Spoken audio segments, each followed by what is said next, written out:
wabarakatuh. Alhamdulillah hamdan katsiran thayyiban mubarakan fihi kama yuhibbu rabbuna wa yardah. Asyhadu an la ilaha illallah wahdahu la syarikalah wa asyhadu anna Muhammadan abduhu wa rasuluh sallallahu alaihi wa ala alihi wa ashabihi wa sallama tasliman katsira. Amma ba'd. Ayyuhal muslimun, saudaraku yang dimuliakan Allah Ta'ala, kita bersyukur pada Allah malam ini kembali bisa melanjutkan pembacaan di kitab Al-Jadid fi Syarhi Kitab Tauhid karya Syekh Muhammad Al-Qur'awi rahimahullahu ta'ala. Dan sekarang masuk bab qaulullahi ta'ala, bab firman Allah Ta'ala, hatta idza fuzzi'a an qulubihim, sampai ketika dicabut rasa takut dari hati mereka. Ini surat Saba ayat 23.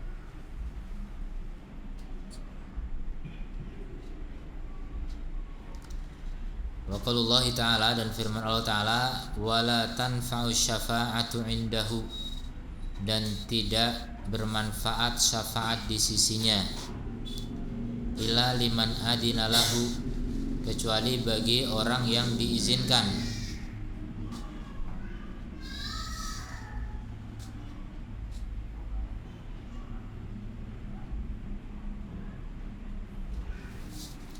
Illa liman adina lahu, tidak bermanfaat syafaat di sisi Allah Ta'ala kecuali bagi orang yang Allah izinkan baginya. Hatta idza fuzzi'a an qulubihim, sampai ketika sudah dicabut dari hati mereka rasa takut. Qalu madza qala rabbukum, mereka berkata, ini para malaikat maksudnya ya, hati-hati mereka maksudnya hati-hatinya para malaikat. Jadi malaikat punya hati. Qalu madza qala rabbukum, mereka berkata, apa yang dikatakan oleh Rabb kalian? Qalul haq, yang lain menjawab al-haq. Wa huwal aliyyul kabir, dia maha tinggi maha besar.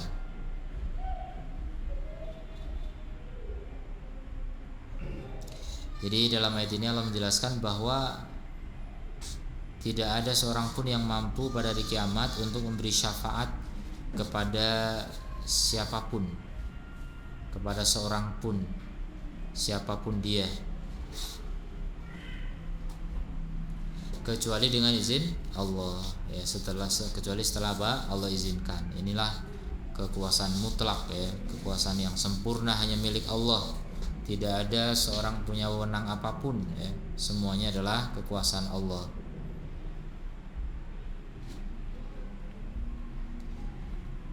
Kemudian juga ayat ini menjelaskan bahwa seluruh makhluk sampai para malaikat pun yafza'un, mereka adalah ketakutan. Wa yas'akuna li haibatihi, dan bahkan mereka pingsan karena kehebatan Allah Ta'ala. Allah berfirman sampai beberapa malaikat pingsan. Fa idza zalal faza', ketika sudah hilang rasa takut itu, fuzzi'a itu artinya dicabut rasa takutnya, dimajhulkan menjadi hilang, artinya hilang rasa takut dari mereka. Akhadu yatasa'alun, maka mereka mulai bertanya-tanya di antara mereka sesama malaikat tentang firman Allah Ta'ala yang Allah firmankan. Fayujibu ba'duhum, sebagian menjawab bagi sebagian yang lain, anau qalal haq as-sabit, bahwasanya Allah berfirman yang hak, yang tetap. Mengartikan kata sabit susah sekali ini, bahasa Indonesianya enggak ada nih sabit. Qalal haq as-sabit, benar dan apa sabit, enggak tahu. Sabit. Wa huwal aliyyu ala kulli syai'in ala kulli syai'il kabir fawqa kulli syai'. Fa huwal aliyyu ala kulli syai' kabiru fawqa kulli syai'. Allah itu tinggi di atas segala sesuatu dan besar di atas segala sesuatu. Di atas segala sesuatu, besarnya maksudnya. Besarnya mengalahkan segala sesuatu. Faedah dari ayat ini yang pertama, ditiadakannya syafaat dari siapapun kecuali dengan izin Allah. Ditiadakannya syafaat dari siapapun kecuali dengan izin Allah.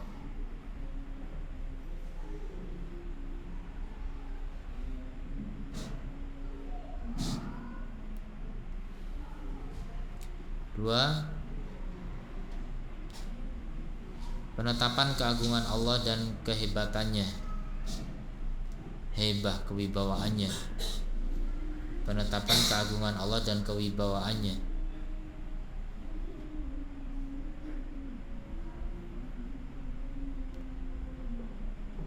Yang ketiga, isbatu sifatil qaul lillah, penetapan sifat berbicara bagi Allah.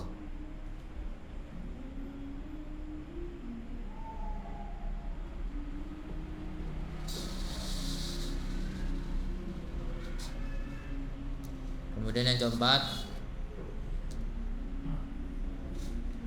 disucikannya firman Allah dari kebatilan. Semua firman Allah adalah al-haq. Disucikannya firman Allah dari kebatilan.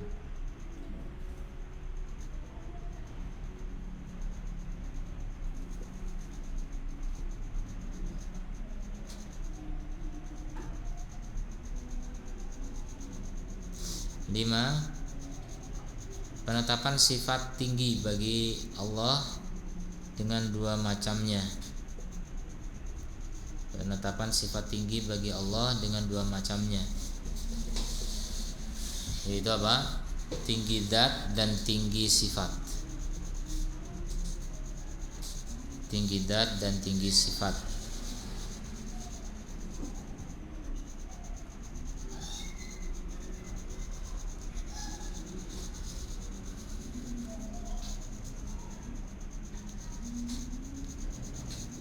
Enam, penetapan dua nama dari nama-nama Allah, yaitu Al-Kabir, Al-Aliyul Kabir.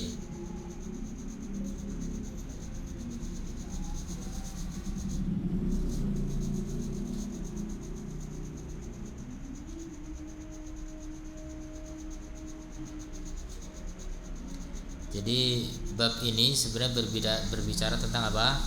Keagungan Allah. Yang maha agung itu kok disekutukan gitu. Yang malaikat aja ketakutan, kok disekutukan, kok dilanggar aturannya. Ini kan terlalu naif ya manusia ya. Terlalu bodoh, terlalu hina manusia itu, dolim.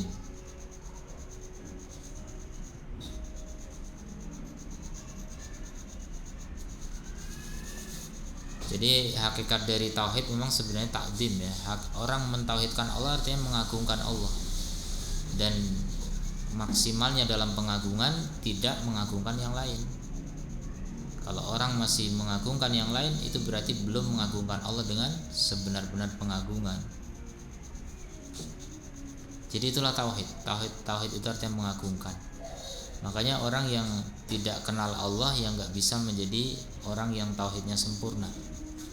Untuk bisa memiliki tauhid yang sempurna harus apa?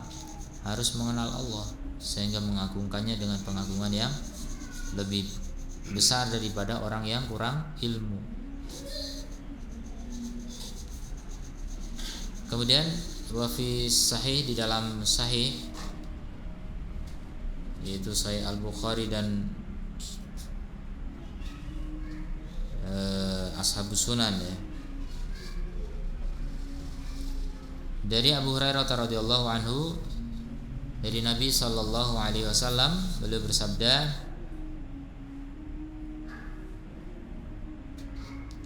"Idza qadallahu al-amra", kalau Allah menetapkan suatu urusan, fis samai, di langit,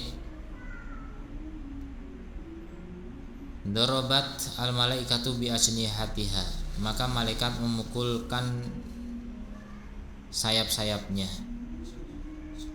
khud'anan liqaulihi, karena tunduk kepada firman-Nya, Ka'annahu silsilatun. Firman Allah itu seperti rantai ala sofwanin yang dipukulkan di atas batu hitam keras. Yanfuduhum dalik.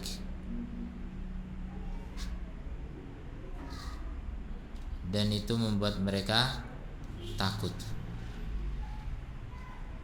Hatta idza fuzi'a an qulubihim, sampai ketika dicabut rasa takut dari hati mereka, qalu, mereka berkata, mereka siuman lagi yang tadinya pingsan. Madza qala rabbukum, apa yang dikatakan oleh Rabb kalian? Mereka menjawab al-haq wa huwal aliyyul kabir. Nah, ini. Jadi ini sebab keluarnya atau sebab turunnya ayat ini ya. Bukan sebab dengan afwan. Ini ayat ini menjelaskan tentang kejadian di langit sana. Kejadian di kalangan para malaikat.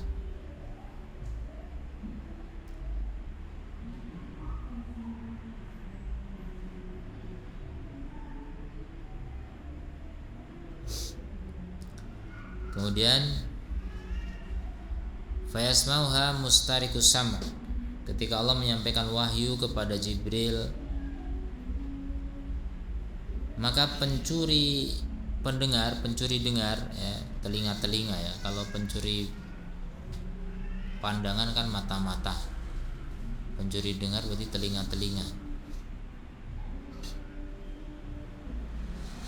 Jadi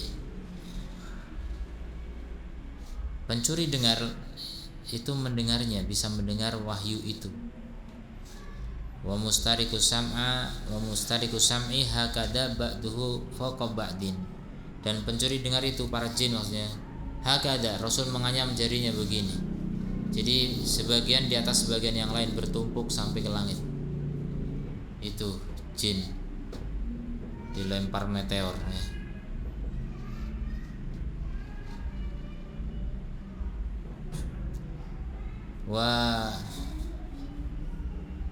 Wasafahu Sufyan bi kafihi.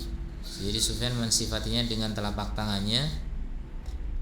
Faharrafaha, dianyam. Wabaddada bainal asabi, dan pokoknya gitu tadi, menganyam antara jari jemarinya. Fa yasma'u al kalimah, maka pencuri dengar itu mendengar satu kalimat. Fayulkiha ila man tahtahu, kemudian disampaikan kepada orang di bawahnya, bukan orang, jin ya, jin di bawahnya.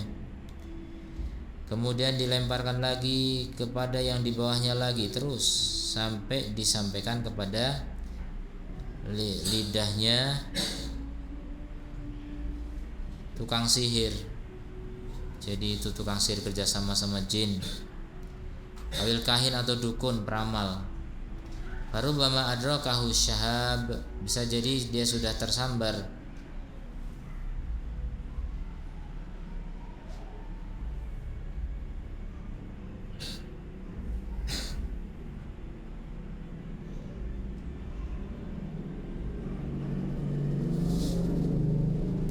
Farubbama adrakahu syihab. Syihab ini panah api ya, atau apa namanya, meteor itu mungkin, bintang jatuh, panah berapi, apa bintang jatuh ya, bukan bintang sebenarnya, tapi masuk kategori bintang mungkin. Qabla an yulkiyah, jadi kadang terkena lemparan bintang itu atau meteor sebelum menyampaikan kepada jin di bawahnya.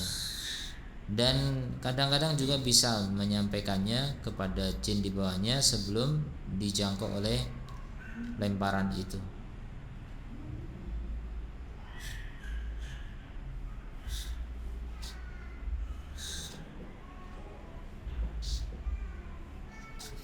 Fayakdibu ma'aha, kemudian, nah ini juga ulama khilaf ya, siapa pelaku dari berdusta ini.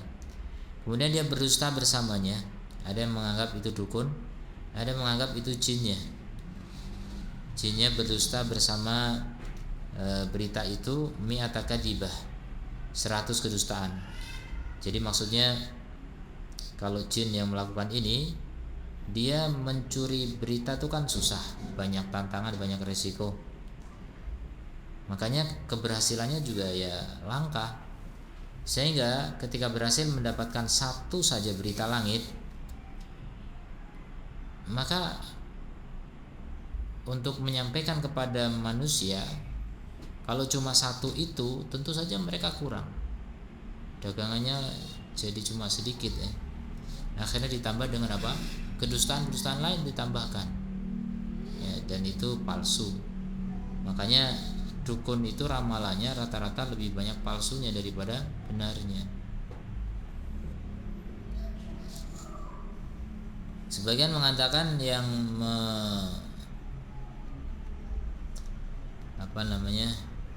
memalsukan berita tambahan itu dukun. Tapi saya pikir untuk apa tujuan dukun itu? Kalau tujuan jin memang ingin mencari simpati dari dukun. Tapi kalau dukun membuat kedustaan untuk apa? Malah nggak laku nanti perdukunannya ya. Ya mungkin karena jualan juga ya, setiap ngeramal dapat duit gitu mungkin. Wallahu a'lam. Karena setiap orang yang lemah iman itu pasti punya tujuan dunia ya, pasti punya tujuan. Kalau orang nggak waras tuh baru nggak punya tujuan. Kemudian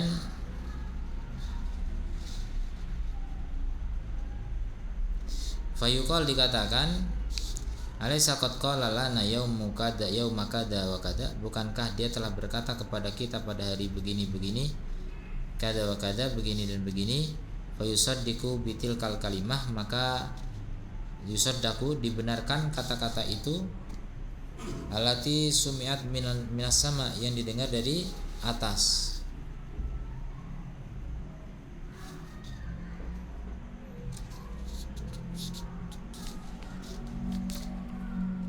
Kemudian apa bedanya tukang sihir sama dukun?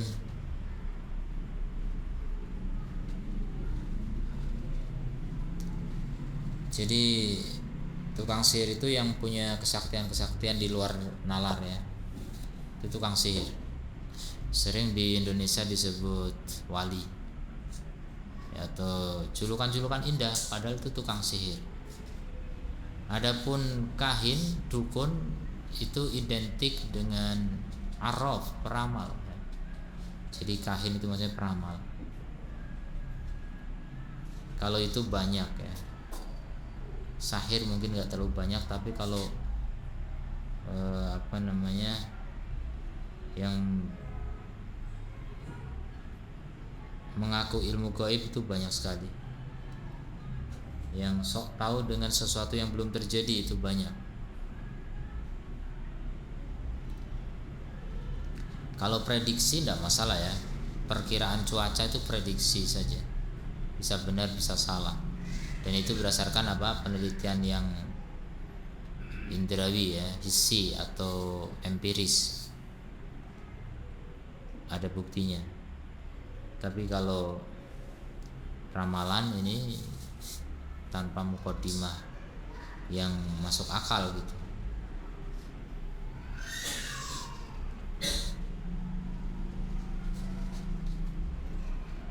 Faedah dari hadis ini, yang pertama, penetapan ketinggian Allah.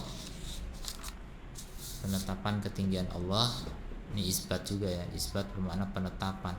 Kalau tadi diartikan penetapan nggak pas.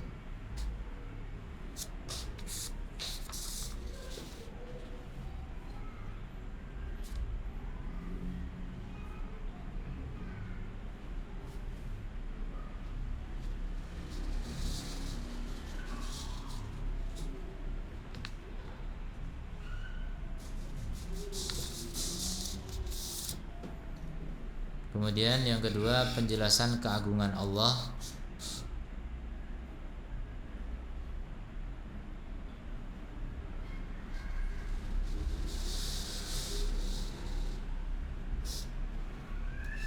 Kemudian yang ketiga, penetapan sifat qaul bagi Allah, ucapan.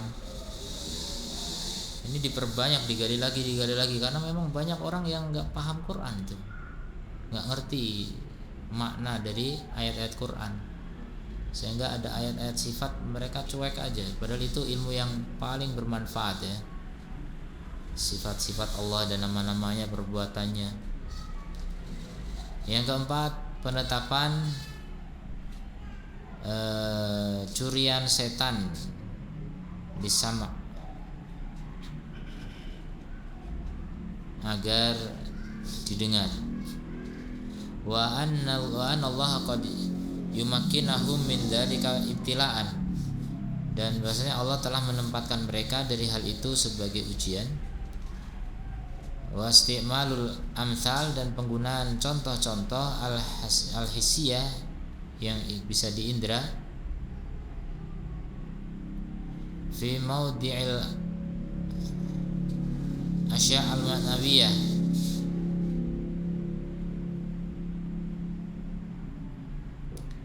dalam menjelaskan perkara-perkara maknawi. Yang kelima ya, istimalul amsal al-hissiyah, jadi menggunakan contoh-contoh indrawi untuk menjelaskan perkara-perkara maknawi. Jadi perkara maknawi ini kalau nggak dikonkretkan itu rata-rata orang bingung.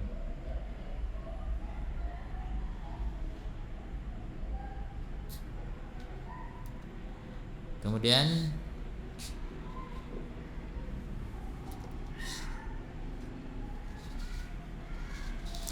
penetapan saya mana? Nomor berapa sekarang? 6 ya. Anna masdara ilmil kahana wasarah wasyayatin. Sumber ilmunya peramal dan tukang sihir itu adalah setan-setan. Ya, kalau nabi itu wahyu. Kalau ulama mewarisi nabi. Jadi memang betul-betul yang selain itu ya dari orang-orang sesat.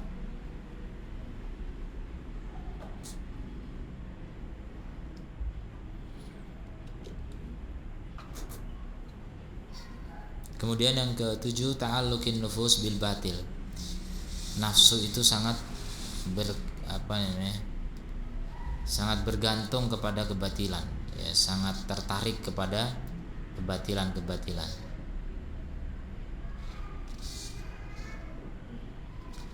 Kemudian 8, isbatu kadibin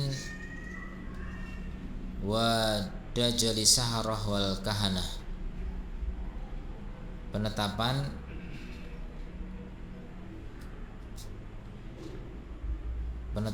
dusta dan masuknya tukang sihir dan peramal di dalamnya.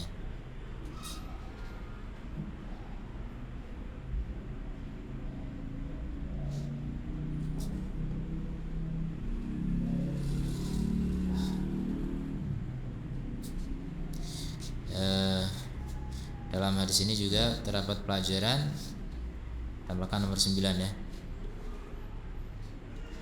yaitu keadaan para malaikat.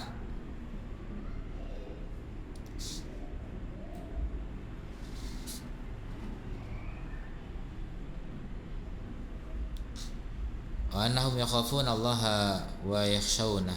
Bahwasanya mereka itu takut pada Allah dan khasyah kepadanya, takut. Kemudian yang dalil berikutnya dari Nawas bin Sam'an, qala, beliau berkata, qala Rasulullah sallallahu alaihi wasallam, idza aradallahu ta'ala an yuhyi bil amri, apabila Allah ingin untuk menyampaikan wahyu dengan suatu urusan, takalama bil wahyu, maka Allah berbicara dengan wahyu itu. Wa akhadatis samawat minhu rajfah, mulailah langit karena itu guncang. Wa qala ra'dah syadidah, atau ya, guncangan yang kuat. Khaufan minallah, karena takut pada Allah azza wa jalla.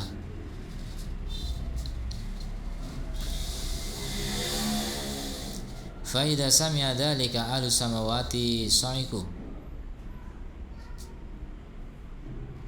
apabila mendengar hal itu penduduk langit, mereka pingsan. Wa kharru lillahi sujada, dan menyungkur untuk Allah sujud. Fayakunu awwala man yarfa'u ra'sahu. Yang pertama kali mengangkat kepalanya Jibril. Ini bukan pingsan kiamat ini. Ini pingsan harian.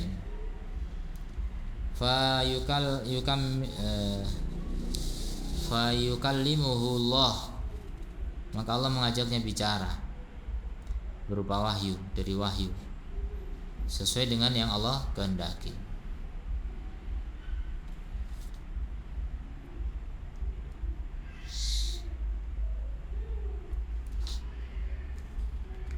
Kemudian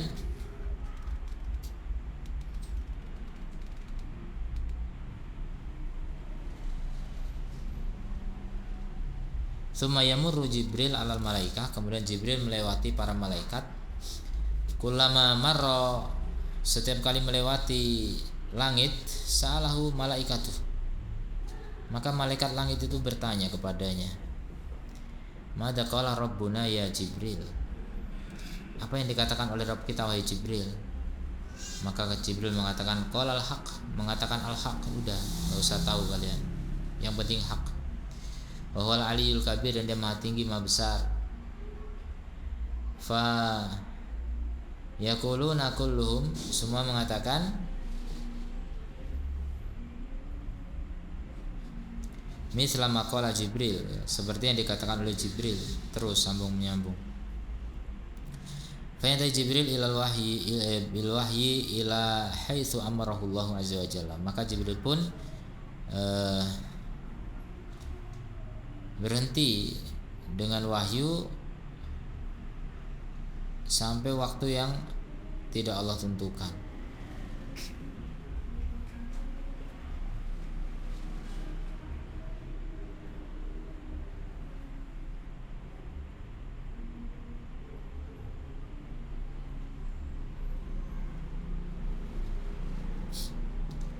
Faedah dari hadis ini yang pertama, penetapan sifat iradah bagi Allah. Allah memiliki sifat apa? Iradah.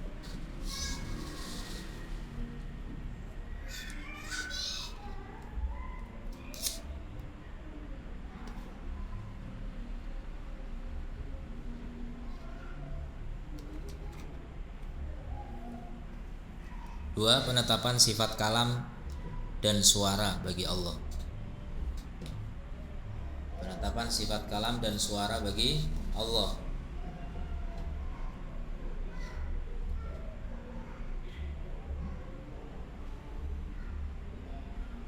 Tiga, penjelasan keagungan Allah. Yang keempat, penjelasan bahwa seluruh langit itu ada penghuninya.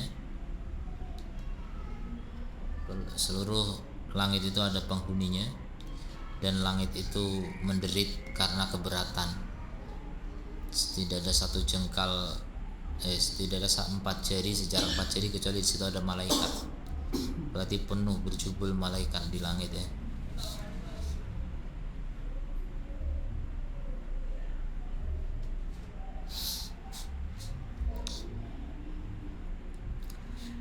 Kemudian penjelasan tentang keutamaan Jibril atas seluruh malaikat. Penjelasan akan keutamaan malaikat Jibril, keutamaan Jibril gitu aja, dibanding seluruh malaikat yang lain.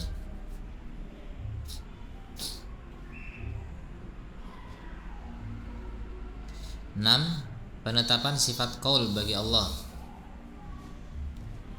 sesuai dengan keagungannya. Ini sudah ya, sama dengan kalam sebenarnya. Apa bedanya qaul dengan kalam? Ada beberapa perbedaan. Di antaranya qaul itu bisa disandarkan kepada penyampai berita, tapi kalau kalam nggak bisa.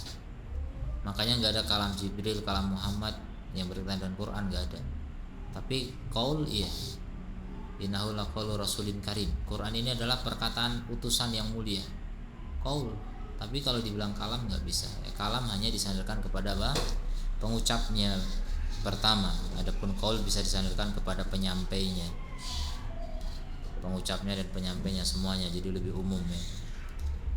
Kemudian yang ketujuh, penetapan dua nama Allah, yaitu Al-Ali, Al-Kabir.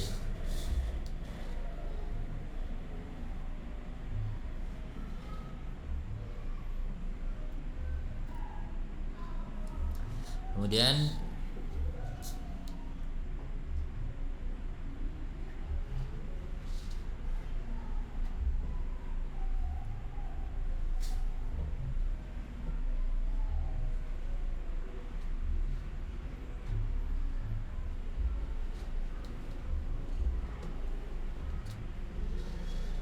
malaikat, tambahkan ke 8 ya. Malaikat itu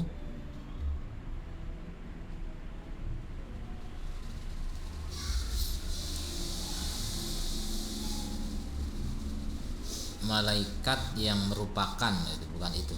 Malaikat yang merupakan makhluk Allah yang paling besar. Makhluk Allah yang besar-besar gitu. Paling besar ars itu. Maksudnya yang kategori besar-besar. Mereka masih takut kepada Allah. Padahal besarnya bukan kepalang ya, kalau kita lihat sendiri kita nggak bisa ngukur besarnya malaikat itu.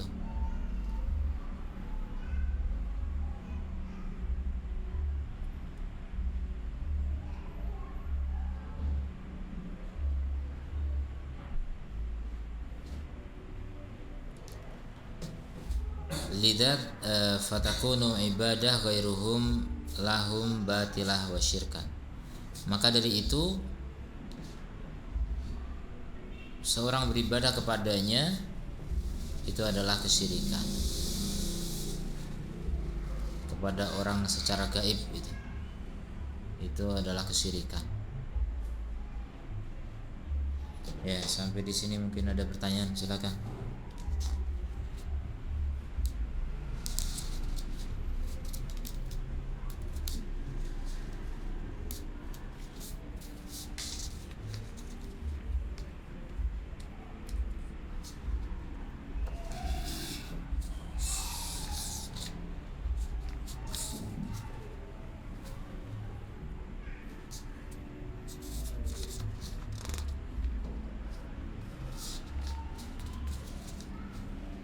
Nggak ada pertanyaan?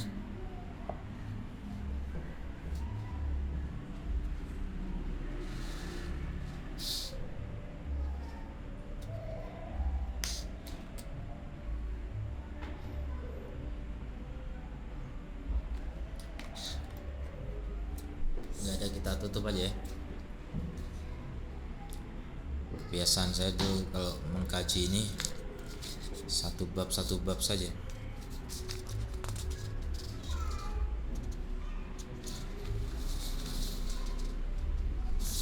Ya, 3 barakallah.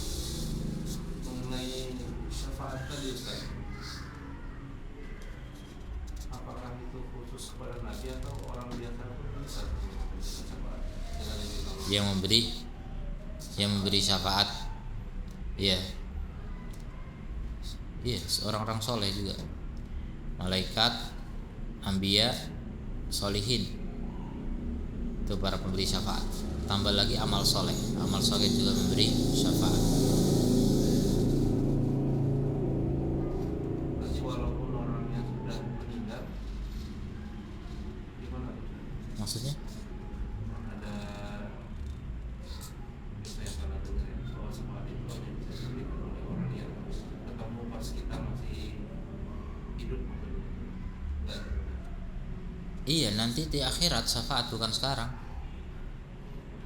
Bisa. Jadi syafaat itu cuma gara-gara kenal misalnya, gara-gara cinta, itu sebab syafaat. Jadi orang yang diberi wewenang oleh Allah untuk memberi syafaat, berikan syafaatmu kepada siapapun yang kamu suka. Nah, ya yang kita kenal kan. Nggak mungkin ngasih ke orang yang nggak kenal gitu. Yang kenal dulu lah. Dikasih jatah beri syafaat 100 orang misalnya, cari 100 paling dekat dengan dia tentunya gitu, yang masuk neraka gitu, tolong gitu. Nah itu diantara keberuntungan berkawan dengan orang soleh. cari muka di hadapan orang soleh, biar apa? Nanti biar siapa tahu gitu, pas orang soleh itu mau bagi-bagi syafaat kita dapat gitu. Itulah semangatnya orang yang masih agak lemah iman ya.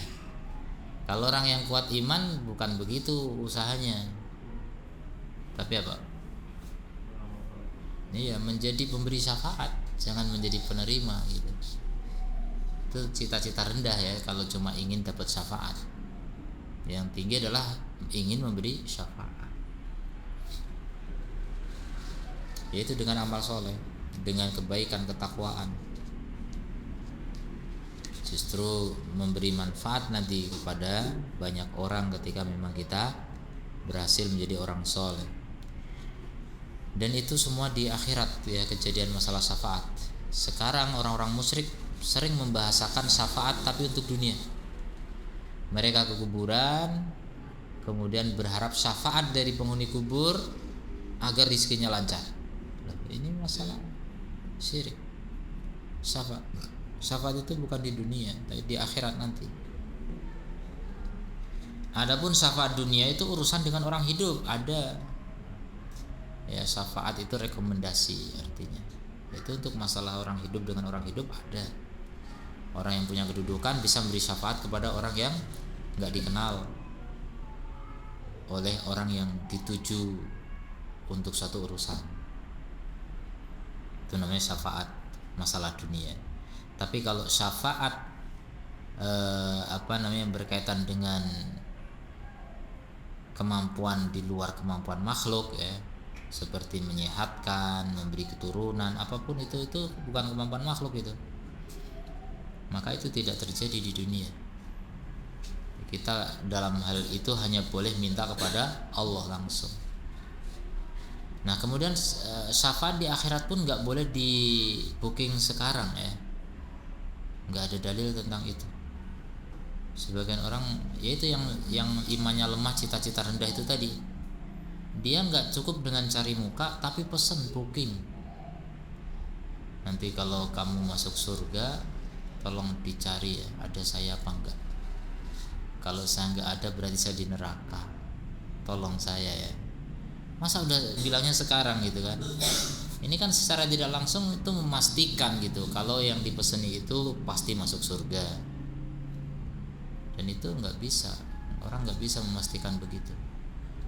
Taruhlah ini bukan memastikan, ini cuma prasangka baik misalnya, tapi melakukan itu ada dalilnya enggak? Ya, kalau enggak ada dalilnya berarti itu kan bid'ah ya, emang ada. Kemudian juga yang kedua, ketiga perkara dunia itu nggak sama dengan perkara akhirat. Mungkin pas di dunia ada murid pesan sama Pak Kiai nanti tolong saya di akhirat gitu. Kata Kiai beres, gampang, mudah, yang penting adalah gitu.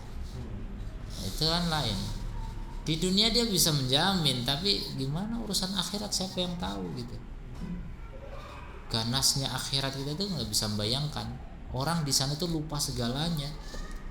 Ada 3 kondisi, bahkan lebih biasa sebenarnya ya, Nabi tadi bilang 3 ya, di mana orang tidak ingat siapapun. Engkau tidak ingat kami ya Rasulullah, kata Aisyah. Enggak ingat, Rasul aja enggak ingat. Gimana dengan yang lain? Gimana mau pesan dari sekarang gitu? Orang enggak ingat siapa-siapa di sana. Terus nanti gimana beri syafaat? Nah itu ketika udah diberi kemampuan oleh Allah nanti ingat kembali dengan keluarganya. Itu karena apa? Sudah masuk surga. Jadi para pemberi syafaat itu orang yang memang sudah dijamin masuk surga. Jadi udah seneng, udah diberi kemampuan untuk ingat saudaranya. Tapi pas kondisi di mahsyar, kondisi di sebelum masuk surga, orang gak ingat siapa-siapa, hanya ingat dirinya sendiri. Semuanya bilangnya nafsi, nafsi, diriku.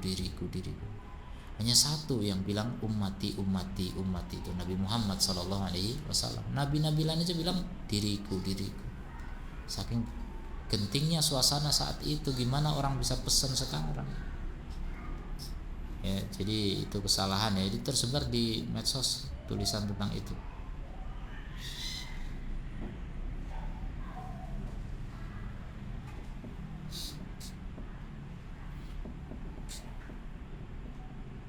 Sudah. Ya, kita cukupkan ya. Subhanakallahumma wa bihamdika asyhadu an la ilaha illa anta astaghfiruka wa atubu ilaik. Assalamualaikum warahmatullahi wabarakatuh.